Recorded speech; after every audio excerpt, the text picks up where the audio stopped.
Ta'ala yang telah mempertemukan kita kembali dalam satu majlis yang senantiasa Allah Subhanahu wa Ta'ala bangga-banggakan kita semuanya di hadapan para malaikat-malaikatnya. Dan mudah-mudahan kelak Allah Subhanahu wa Ta'ala mempertemukan dan mengumpulkan kita kembali di dalam surganya. Amin amin ya rabbal alamin. Hadirin jamaah yang dirahmati Allah Subhanahu wa Ta'ala, tak lupa salawat serta salam kita haturkan pada junjungan Nabi Agung Muhammad sallallahu alaihi wasallam yang telah menuntun dan membimbing umatnya dengan begitu sabar dan tabah meskipun berbagai macam tantangan dan rintangan yang datang silih berganti di dalam menyampaikan kalimah la ilaha illallah Muhammadur Rasulullah agar manusia menjadi orang yang beruntung dan selamat fid dini wad dunya wal akhirah. Maka beruntunglah bagi umat yang senantiasa memegang teguh ajaran baginda Rasulullah sallallahu alaihi wasallam sehingga kelak di yaumul qiyamah akan diakui sebagai umatnya dan sekaligus mendapatkan syafaatul uzma dari baginda Rasulullah sallallahu alaihi wasallam. Mudah-mudahan kita termasuk di dalamnya. Amin. Hadirin jamaah salat subuh yang dirahmati Allah Subhanahu wa Ta'ala. Pada pertemuan kali ini kita akan membahas tentang niat. Sebagaimana hadis baginda Rasulullah sallallahu alaihi wasallam yang sudah masyhur, yang sudah kita kenal bersama, innamal a'malu binniyat. Sesungguhnya amal itu tergantung daripada niatnya.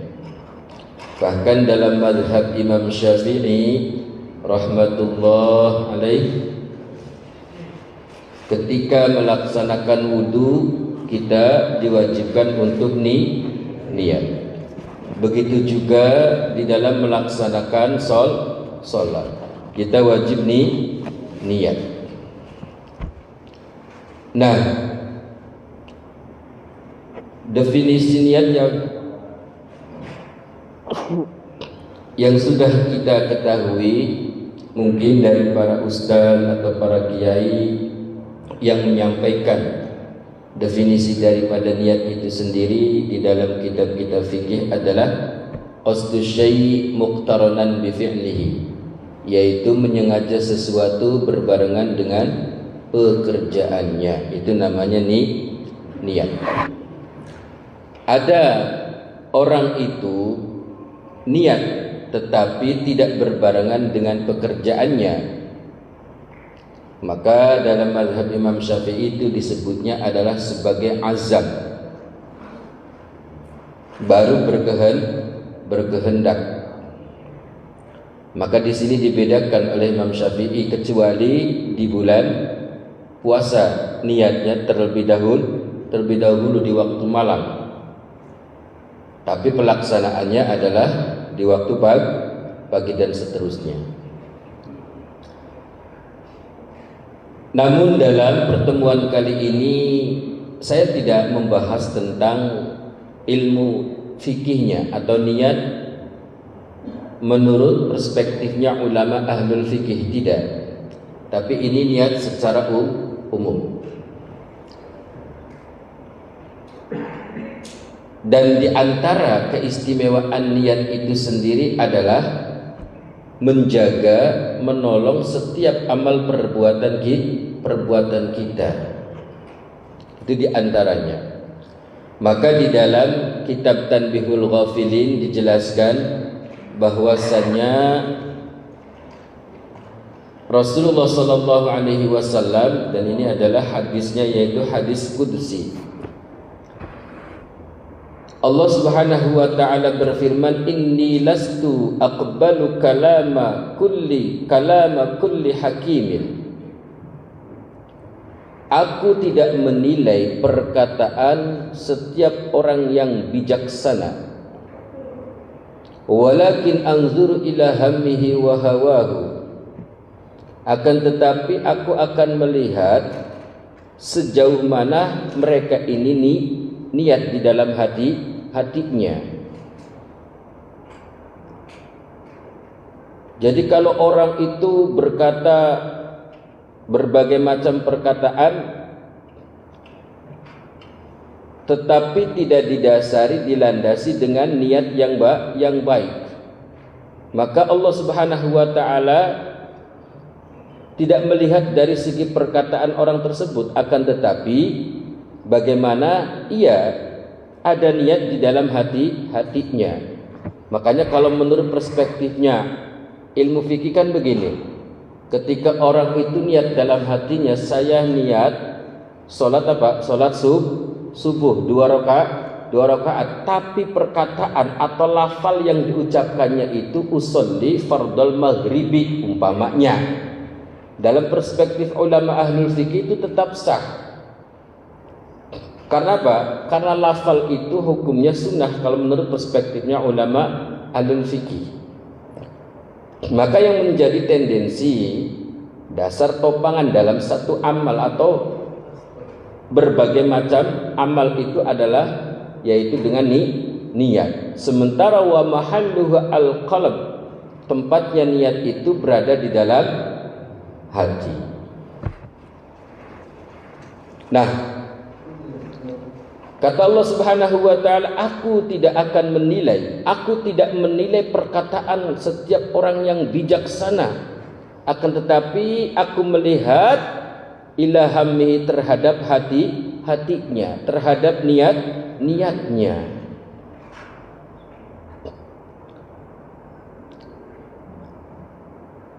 Ja'altu sumtahu tafakkuran wa kalamahu dzikran wa illam yatakallam. Aku jadikan bahwasanya orang yang diam itu adalah sedang bertafakkur, sementara perkataannya itu adalah sedang zikir, meskipun mereka tidak berbicara. Artinya sesuatu pekerjaan apapun jika kita didasari dengan niat yang baik, maka akan menjadi baik. Kita ambil salah satu contoh, kita bekerja itu nyarinya apa? Nyari apa coba? Uang. Bekerja itu nyari uang. Iya. Orang bekerja itu nyari uang, betul nggak? Ada yang nggak mencari uang itu niatnya itu. Orang bekerja itu pasti nyari uang. Cuman jika didasari kita mencari uang itu dengan niatan yang baik, maka bekerja meskipun aktivitasnya berwujud duniawi, ia itu sebenarnya terbuka bagi nilai-nilai apa? Religius. Dengan apa? Dengan lantaran adanya niat yang baik. Sehingga apa? Bentuk aktivitas duniawinya menjadi ibadah. Nyari uang, tujuannya untuk apa? Untuk memberikan nafkah kepada keluarganya umpamanya. Mencari uang kita untuk makan agar ibadah kita kuat, ya, biar subuhnya enggak ngantuk umpamanya begitu. Ya. Kan kadang-kadang kalau orang itu dalam kondisi lapar, ibadah jadinya tidak tenang.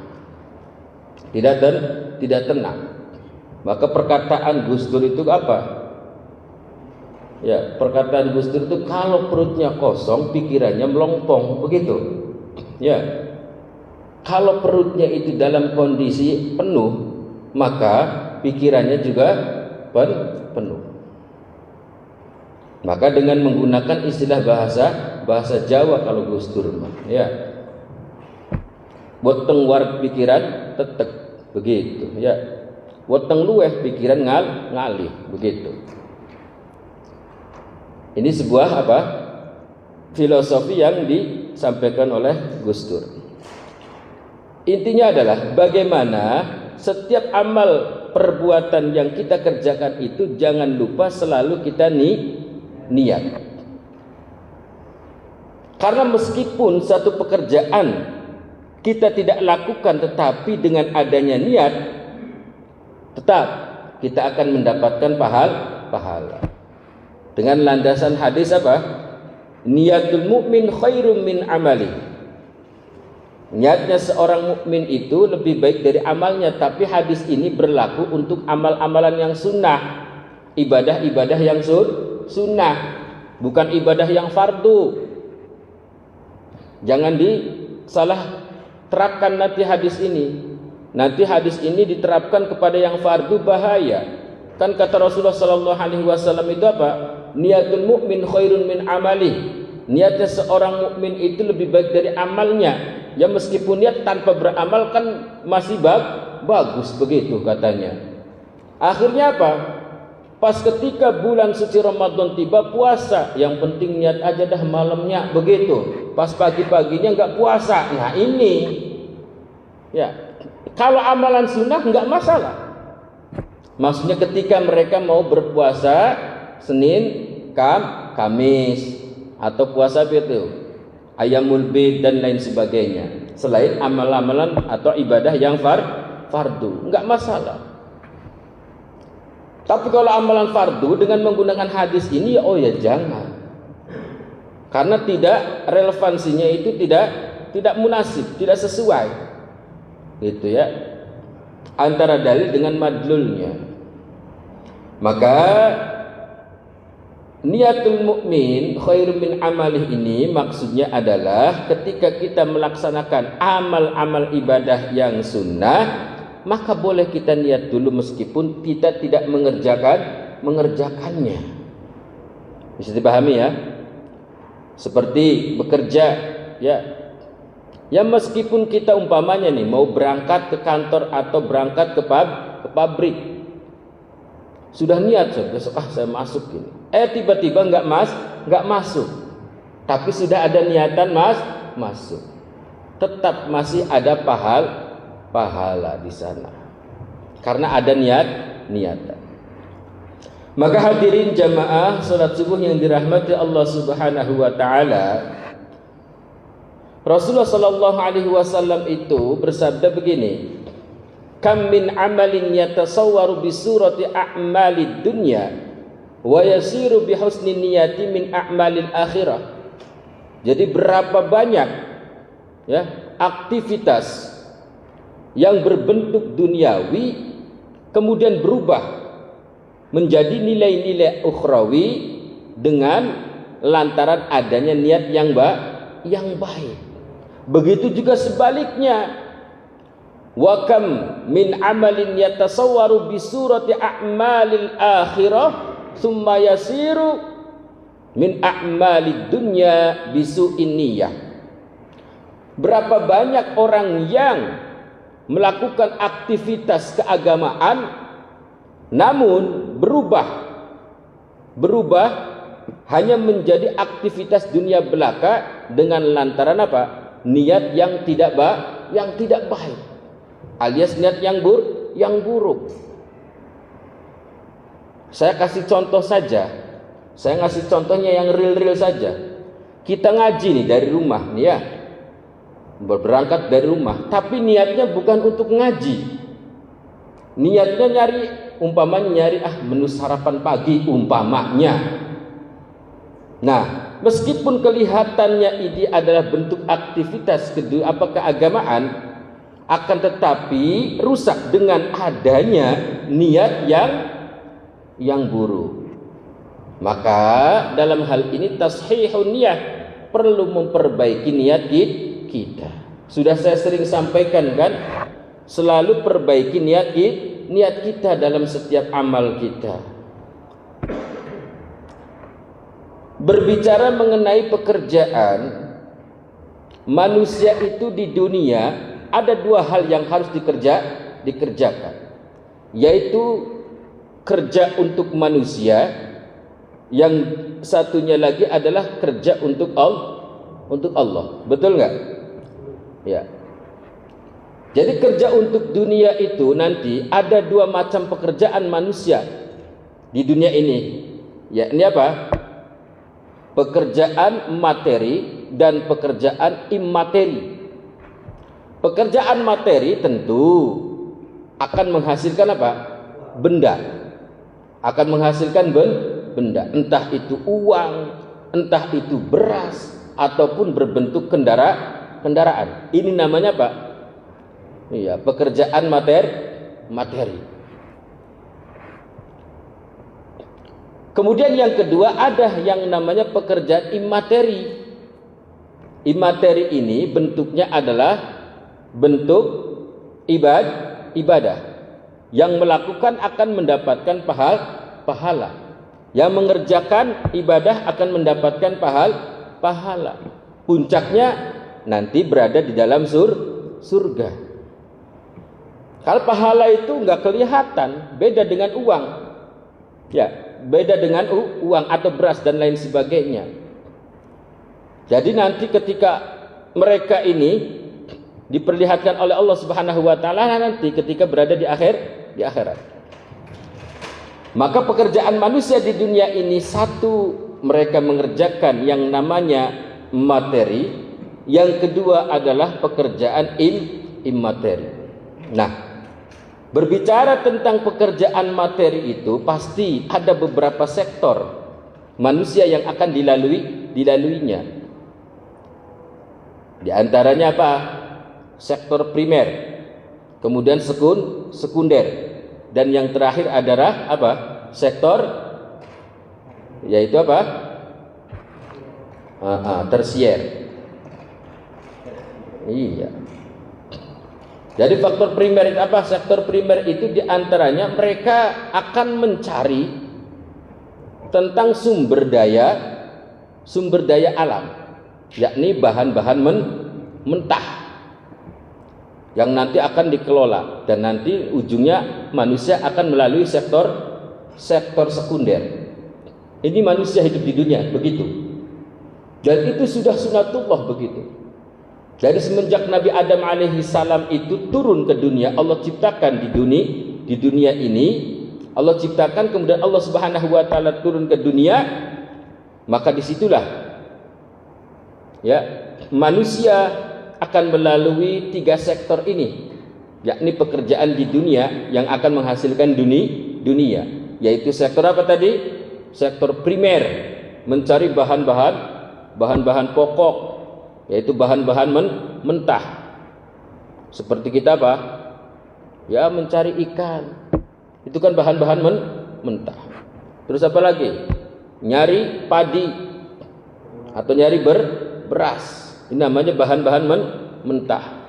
Atau bahan-bahan pertambangan. Ya, dan lain sebagainya.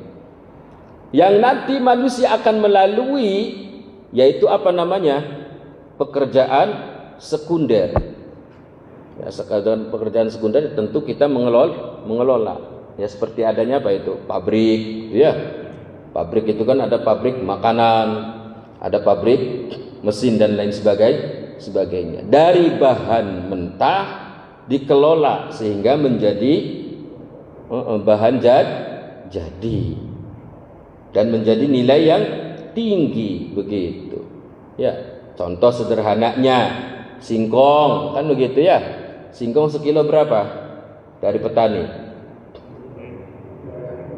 Berapa? 2.000? 3.000? Iya, 3.000. Iya, sekilo 3.000 singkong. Ketika diolah jadi makanan apa tuh? Keripik. Bukan kiloan lagi. Satu plastik itu berapa harganya? Tuh, 10.000. Betul nggak? Jadi harganya itu, nilai harganya jadi tinggi. Dikelola. Nah, dan yang ketiganya adalah apa tadi? Tersier. Dan tersier ini pasti akan saling berkaitan dari awal itu. Semua butuh tersier. Tersier itu macam kayak jasa begitu tuh ya. Jasa. Semua itu butuh jasa. Dari mulai sektor primer maupun sektor sekunder itu semuanya butuh yang namanya sektor tersier, jasa. Semua akan dikerjakan melalui jasa. Entah itu jasa apa? Jasa pengantaran atau pengiriman, entah itu jasa komunikasi, entah itu jasa transportasi. Itu semua wujudnya dunia. Akan tetapi ketika manusia itu melakukannya dengan niatan-niatan yang baik, maka akan menjadi baik. Begitu. Dan kemudian yang kedua, pekerjaan manusia itu dengan Allah Subhanahu wa taala. Apa pekerjaan dengan Allah Subhanahu wa taala? Allah Subhanahu wa taala memerintahkan kita untuk melaksanakan atau menjaga salat 5 waktu. Itu pekerjaan kita dengan Allah Subhanahu wa taala. Sehingga dengan kita melaksanakan perintah Allah Subhanahu wa taala ini akan melahirkan buah apa?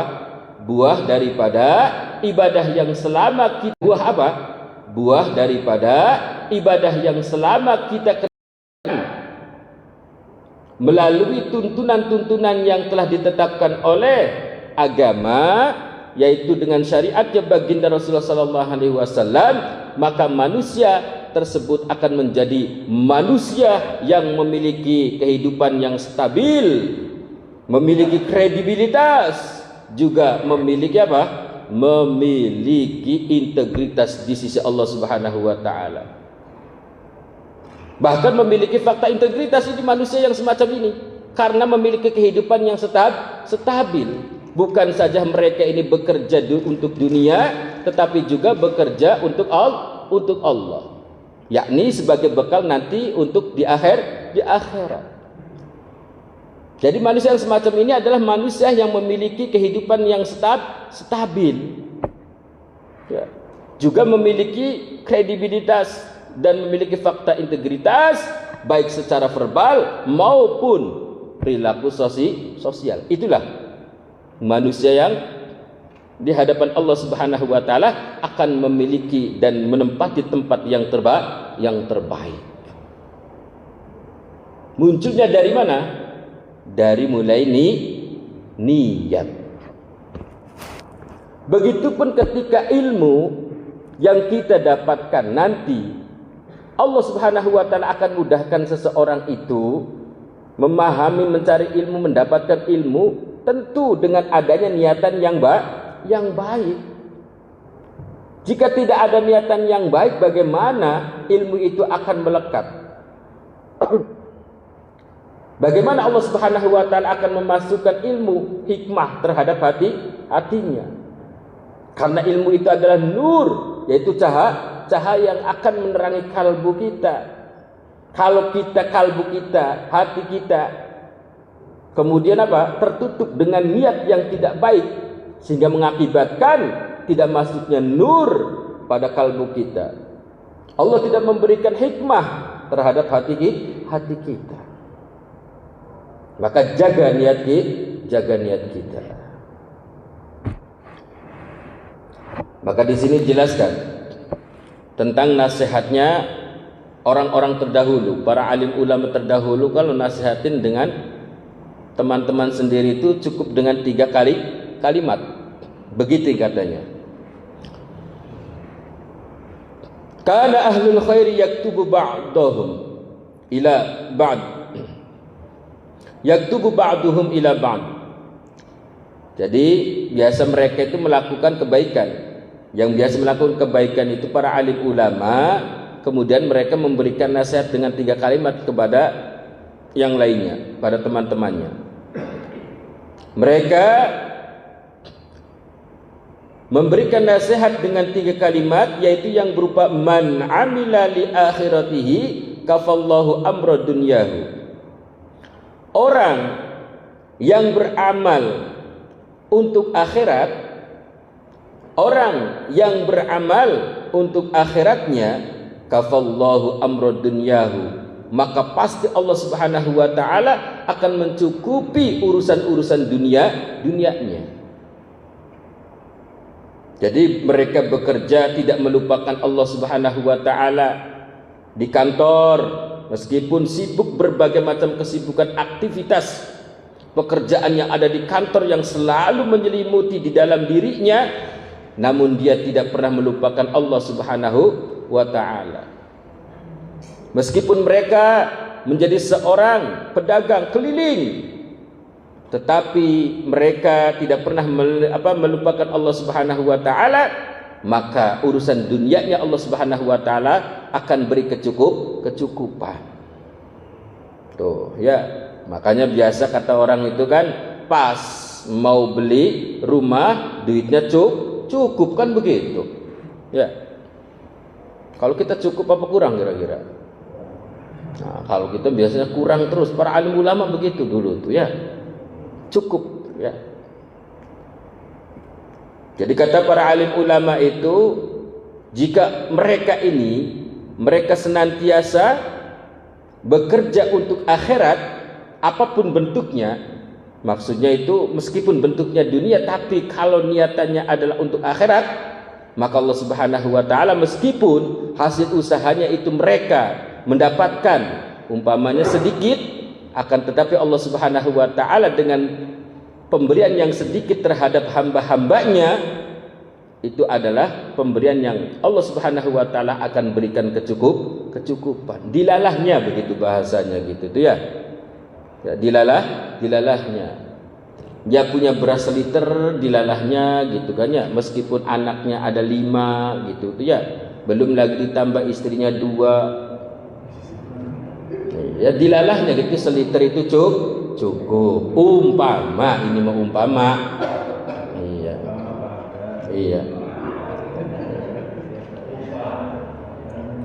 Ya umpamanya gitu, karena diberikan kecukupan oleh Allah Subhanahu wa taala, ya enggak? Ya dilalahnya begitu. Meskipun anaknya 5, istrinya 2, dilalahnya cukup beras liter itu ya. Tuh, luar biasa. Karena dia tidak pernah melupakan Allah. Tuh, ya. Ya namanya dilalahnya kan begitu ya. Karena kita selalu menjaga hubungannya dengan Allah, tidak melupakan Allah, sehingga apa? Ya diberikan rezeki yang sedikit, ya dilalahnya. Meskipun kita punya beras seliter, anak 5, istrinya 2, cukup, alhamdulillah. Berkah namanya itu begitu ya. Waman aslaha sariratahu aslahallahu alaniyatahu.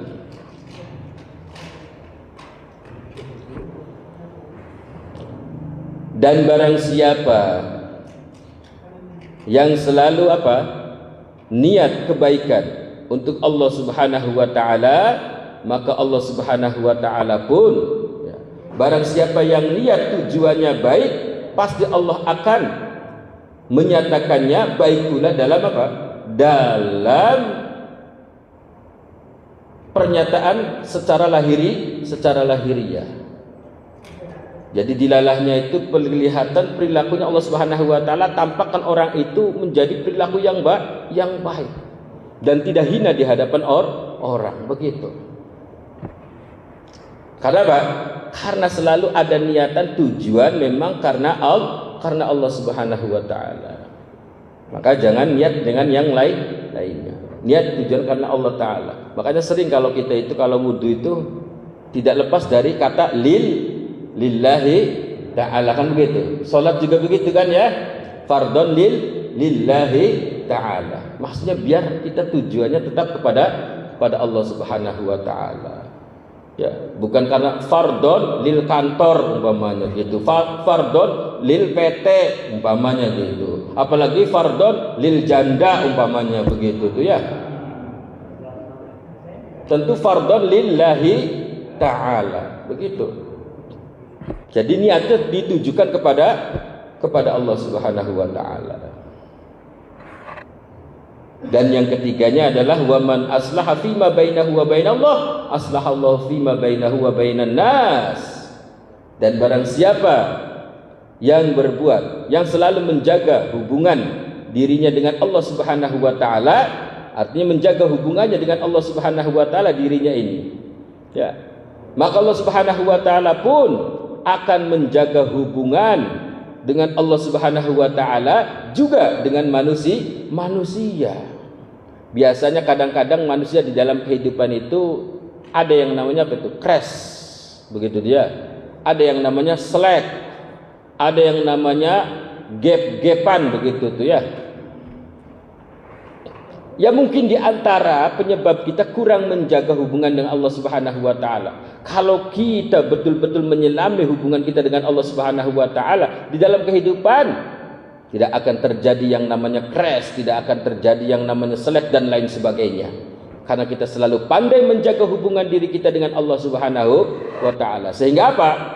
Sehingga yang terjadi di dalam kehidupan itu apa-apa yang ta'allaqun bimaslahatil ummah, selalu yang berhubungan dengan kemaslahatan umat. Begitu. Ya. Maka jaga hubungan kita dengan Allah Subhanahu wa taala. Nah, maka dari itulah setelah kita cari dengan niatan yang baik, kemudian kita melaksanakan perintah Allah Subhanahu wa taala dengan niat lillahi ta'ala, maka akan menghasilkan pula yaitu sesuatu yang apa? Yang jujur pada diri kita. Karena apa? Karena orang yang selalu diniatkan dengan yang baik, pasti orang itu tidak akan pernah berkata bohong.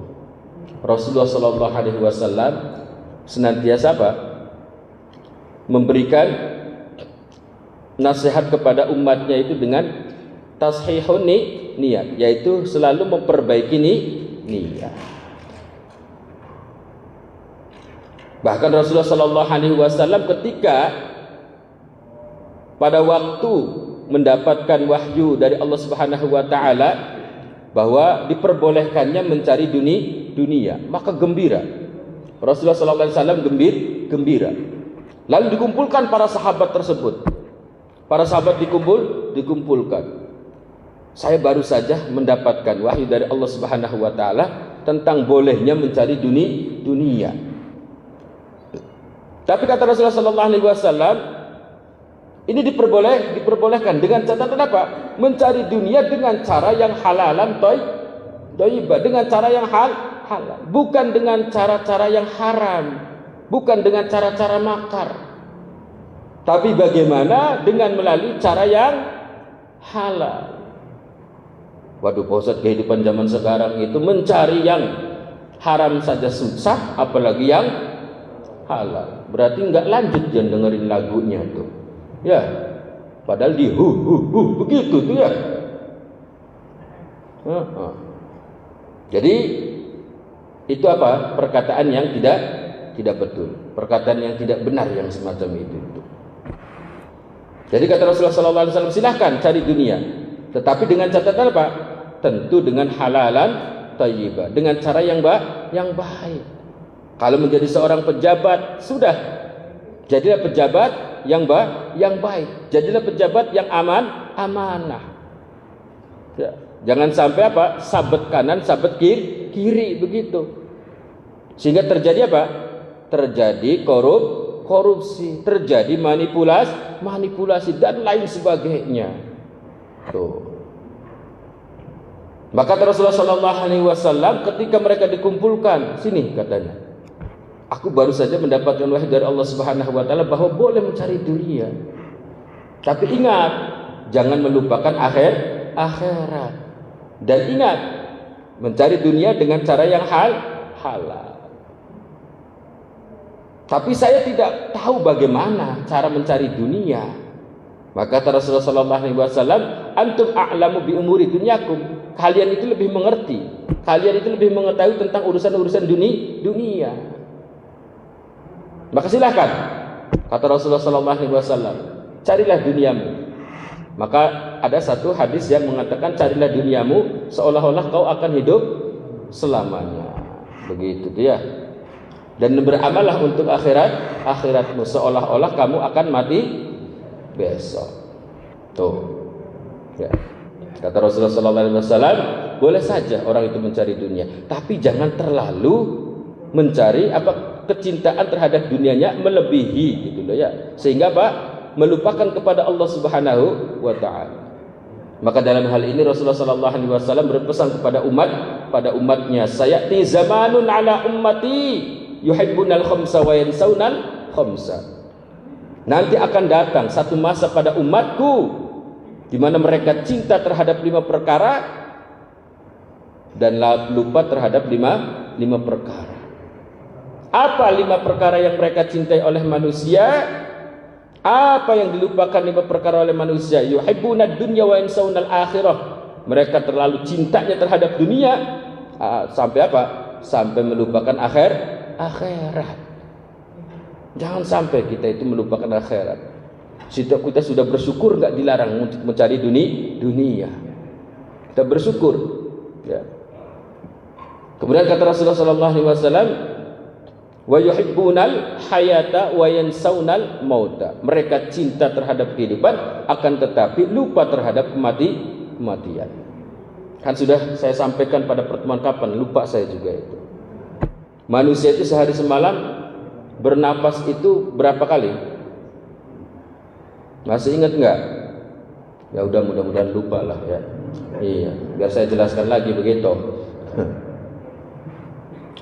Jadi sehari semalam itu manusia itu, kata Imam Syarqawi kalau tidak salah itu di dalam kitab Syarah Al-Hudhud, manusia itu sehari semalam itu mengeluarkan dan memasukkan napas itu sehari semalam itu sebanyak 24.000 kali. Manusia itu. Percaya enggak itu? Percaya enggak? Ya maksudnya kalau enggak percaya hitung dewek begitu. Udah percaya aja. Ya, percaya aja udah begitu. Ya. Kalau enggak percaya silakan hitung dewek begitu. Jadi begitu dia satu begitu. Begitu sehari semalam gitu ya. Ya, jangan tidur nanti sehari semalam.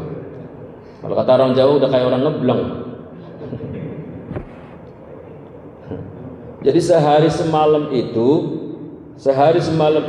kata Imam Syarqawi di dalam kitab Al-Hudhud itu sebanyak 24.000 kali manusia itu. Berarti kalau dalam 1 bulan dikalikan berapa tuh? 700 berapa itu? 720 ya? 720.000 kali. Bayangkan dalam satu bulan manusia. Berapa tuh? Coba hitung dulu.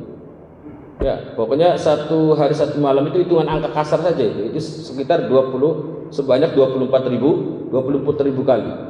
Berarti dalam 1 bulan manusia itu mengeluarkan dan memasukkan napas itu sebanyak 722 apa 20 itu ya? 720 ya, 720 ya. 720.000 kalau itu dalam 1 bulan. Berarti dalam 1 tahun berapa tuh? Hitung. Iya, ayo, gitu ya. Jadi kalau dalam 1 tahun itu manusia itu mengeluarkan dan memasukkan napas itu sebanyak 8.640.000 kali. Tuh, belum bisa tahu Pak. Yang hitung dulu. Bisa tahu ya dihitung dulu lah ya, gitu. Jadi sampaikan tuh enak begitu tuh ya, nggak ada ngitung. Kalau ada ngitung kan ada mikir, gitu ya. Mending mikirnya nyambung begitu tuh ya. Pas yang dipikirnya lama amat Pak Ustaz, ya Allah. Tuh ya. Jadi manusia dalam 1 tahun itu mengeluarkan napas sebanyak 8.640.000 kali. Bayangkan, luar biasa ini Allah Subhanahu wa taala. Memberikan free itu dari Allah Subhanahu wa taala. Dipungut biaya enggak? Kali kayak PAM itu setiap bulan gitu. Enggak dipungut biaya itu, gratis. Cuman manusia itu lupa terhadap kematiannya, bahwa napas yang keluar dan masuk sehari semalam itu ada yang mengendalikan, yaitu Allah Subhanahu wa taala. Dan sewaktu-waktu napas bisa terhenti. Ketika napas terhenti berarti manusia meninggoy. Tuh, ya. Manusia ketika napasnya terhenti meninggoy. Nah, ini manusia lupa terhadap itu. Mereka suka kehidupan di dunia, akan tetapi lupa terhadap kematiannya. Maka suatu ketika Rasulullah SAW ditanya oleh sahabat, ayu afdalil a'mal, amal apa yang paling utama ya Rasulullah? Kemudian Rasulullah SAW menjawab, aktsaruhum dzikran lil maut. Ya. Mereka yang paling banyak mengingat mati. Itulah ya, perlu kita renungi, perlu kita resapi sehingga kita senantiasa mengingat kematian kita. Jangan sampai hanyut terbawa rayuan-rayuan dunia, kesibukan-kesibukan dunia sehingga kita lupa terhadap apa? Terhadap kematian kita. Nah, kemudian yang ketiganya kata Rasulullah SAW, wa yuhibbunal qusur wa yansaunal kubur. Mereka ini suka membangun bangunan yang megah, bangunan tingkat penuh dengan ornamen, sehingga memukau setiap mata yang memandang karena banyak pernak-pernik yang ia tempelkan di rumahnya. Bahkan sampai jam dinding pun sampai bereret begitu di tembok gitu. Ya. Belum lagi foto keluarganya, ornamennya banyak banget. Hiasan-hiasan, berbagai macam hiasan. Terus dibangun rumahnya. Dia lupa membangun rumah kuburnya. Maka mulai sekarang kita bangun kuburan kita dengan apa? Saya sudah sampaikan juga ini dulu ini. Ya, ini menyambung dengan kaitannya adalah dengan niat. Kita membangun kubur itu satu dengan apa? Mulazamatu qiraatil Qur'an. Senantiasa apa? Bermulazamah, terus-menerus membaca Al-Qur'an. Kita baca Al-Qur'an. Kemudian apa? Memperbanyak sedekah. Setelah memperbanyak sedekah, wa muhafadzatus sholawat, yaitu menjaga salat 5 waktu. Dan yang terakhirnya apa? Wa kasratut tasbih, memperbanyak tasbih. Bukan tasbihnya yang diperbanyak, bukan, bacaannya maksudnya. Tahu-tahu habis dibilangin kata Ustaz Syairoji memperbanyak tasbih, tahu-tahu pergi ke pasar Tambun beli tasbih banyak lagi. Bukan tasbihnya, bukan, maksudnya bacaan tasbihnya. Gitu dia, memperbanyak bacaan tasbih, maksudnya begitu. Maksudnya memperbanyak tasbih itu bacaan tasbih. Bagaimana bacaan tasbih itu? Subhanallah wa bihamdihi subhanallahil azim. Kalimatani khafifatani 'ala lisan, saqilatani fil mizan, mahbubatani 'indar rahman. Inilah dua kalimat, ya. Dua kalimat ringan tapi berat timbangannya di sisi Allah Subhanahu wa taala, yaitu kalimat tasbih subhanallah wa bihamdihi subhanallahil azim. Diperbanyak tasbihnya. Itulah yang akan menjadi bangunan kita di kubur. Nah, kita jangan bangun rumah di dunia saja, tapi juga kita bangun rumah di kuburan kita yang akan kelak nanti, yang akan disinggahi pertama kali oleh kita. Sebagai apa? Awalul manazil, pertama kali singgahan manusia nanti di alam kubur, atau sering disebut dengan alam barzah. Tuh, kalau sudah diikat dari ujung rambut, dari ujung kepala sampai ujung kaki, coba apa yang mau disombongkan? Enggak ada yang tidak disombongkan. Dulu kita mungkin masih muda, masih gagah gagah perkasa. Mungkin kita masih, mulut kita kalau berbicara masih lantang.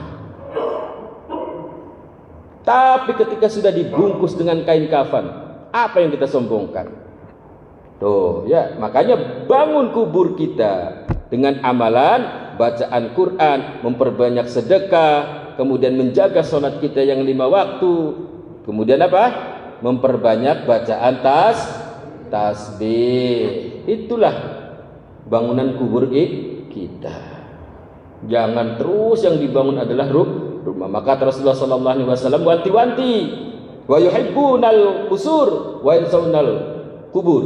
Jadi jangan sampai mereka ini manusia, kata Rasulullah sallallahu alaihi wasallam, terlena terlalu cinta terhadap bangunan-bangunan megah, akan tetapi mereka lupa membangun kuburnya. Kemudian yang keempat, wa yuhibbunal mal wa yansawnal hisab. Mereka ini cinta terhadap dunia, sehingga dunia ia cari ditumpuk terus. Ditumpuk terus. Bukan untuk digunakan untuk apa, atau digunakan untuk kemaslahatan umat, kemaslahatan agama dan lain sebagainya. Maka kemaslahatan agama dan lain sebagainya. Maka nanti mereka ini orang-orang kaya, orang-orang tajir, semuanya akan dikumpulkan oleh Allah Subhanahu wa taala. Mereka akan ditanya ini orang-orang tajir, orang-orang kaya nih. Kata Allah Subhanahu wa taala, "Madza amilta fima ataituka bih?" Apa yang kamu buat? Apa yang kamu kerjakan dengan harta yang telah aku berikan kepada kalian? Coba. Jawabnya apa? Kata mereka orang-orang tajir itu, "Ya Allah, saya memiliki kekayaan yang telah Engkau berikan, alhamdulillah. Buat apa? Buat silaturahim." Kata Allah Subhanahu wa taala, "Kadzabta, dusta kamu itu." Dusta. Buktinya, kau Ustaz Syarauzi enggak pernah silaturahim padahal punya kendaraan motor, padahal punya kendaraan mobil. Tuh, baru ketahuan. Tuh, ya. Kata Allah Subhanahu wa taala, orang-orang tajir semua akan dikumpulkan. Ditanya oleh Allah Subhanahu wa taala semacam itu. Alhamdulillah ya Allah, saya punya uang banyak sehingga saya punya untuk beli kendaraan, sehingga saya bisa bersilaturahim. Kata Allah, dusta. Ya Allah, alhamdulillah saya memiliki uang yang banyak, tetapi saya alhamdulillah untuk digunakan sedekah untuk bangunan masjid Nur Ikhlas. Dusta. Kamu itu sedekahnya 1.000, tapi harapanmu menjadi pengen sejuta. Tuh. Ya. Sedekahmu itu cuman 5.000, padahal harta kekayaanmu itu banyak. Tapi keinginanmu ingin disebut-sebut sampai berulang-ulang kali, kata Allah. Ini masih disebut-sebut dengan tujuan ria maksudnya. Kalau disebut enggak tujuan ria enggak apa-apa. Begitu tuh ya. Enggak apa-apa. Umpamanya pengen disebut, ini saya sebut nih dari keluarga ini gitu, tapi pahalanya untuk disampaikan kepada si fulan bin fulan begitu, umpamanya enggak apa-apa. Yang maksudnya yang pengen disebut itu maksudnya tuh sebut itu dong, ini dari si anu gitu. Kayak orang tukang sawer itu di Awargan Tunggar gitu tuh ya. Bos kambing gitu kan, bos buah-buahan, bos bukan begitu. Ya. Iya. Tapi bagaimana disebutkan itu yang dimaksud adalah untuk meminta harapan doa enggak apa-apa. Ya kan, makanya kan dalam firman Allah Subhanahu wa taala, sedekah baik secara terang-terangan maupun secara sembunyi, semuanya itu adalah baik. Makanya nanti tergantung niatnya. Kembali lagi kepada niat. Dan yang terakhir adalah wa yuhibbunal khalqa wa yansawnal khaliq. Mereka cinta terhadap makhluk Allah, terhadap ciptaan Allah, akan tetapi mereka lupa terhadap Sang Maha Pencipta, yaitu Allah Subhanahu wa ta'ala. Mereka cinta terhadap benda-benda, akan tetapi lupa terhadap yang menciptakan benda. Punya mobil umpamanya, dilus-elus terus ya. Sampai azan tiba biarin aja, masih nyuci begitu ya. Enggak berhenti dulu, kemudian kita bergegas melaksanakan panggilan azan. Oh, ini mah jongjong bae gitu ya. Ya, ongkoh aja begitu tuh ya, biarin aja, azan aja tuh, gitu. Saya malah nguci nanggung, tuh alasannya begitu.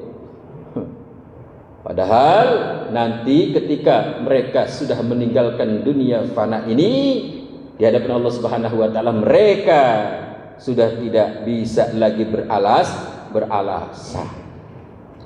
Semua ditampik oleh Allah Subhanahu wa taala. Maka mudah-mudahan kita menjadi orang yang selamat fid dini wad dunya wal akhirah, dan mudah-mudahan segala aktivitas kita hanya tujuannya, niatnya karena lillahi ta'ala. Sebelum ditutup ada pertanyaan?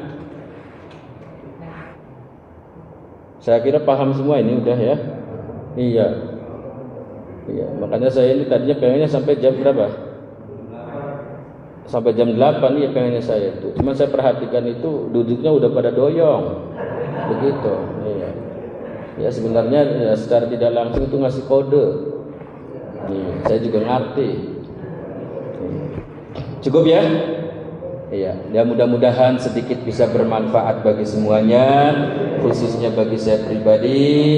Kurang dan lebihnya mohon maaf yang sebesar-besarnya. Untuk kesempurnaan majlis, mari kita tutup dengan doa kafaratul majlis. Subhanakallahumma wa bihamdika asyhadu an la ilaha illa anta astaghfiruka wa atubu ilaik. Wassalamualaikum warahmatullahi wabarakatuh.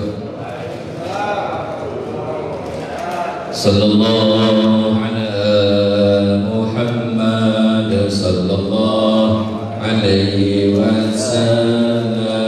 Sallallahu ala Muhammad sallallahu alaihi wasallam. Sallallahu ala Muhammad sallallahu alaihi wasallam. Sallallahu ala Muhammad sallallahu alaihi wasallam. Sallallahu ala Muhammad sallallahu alaihi wasallam.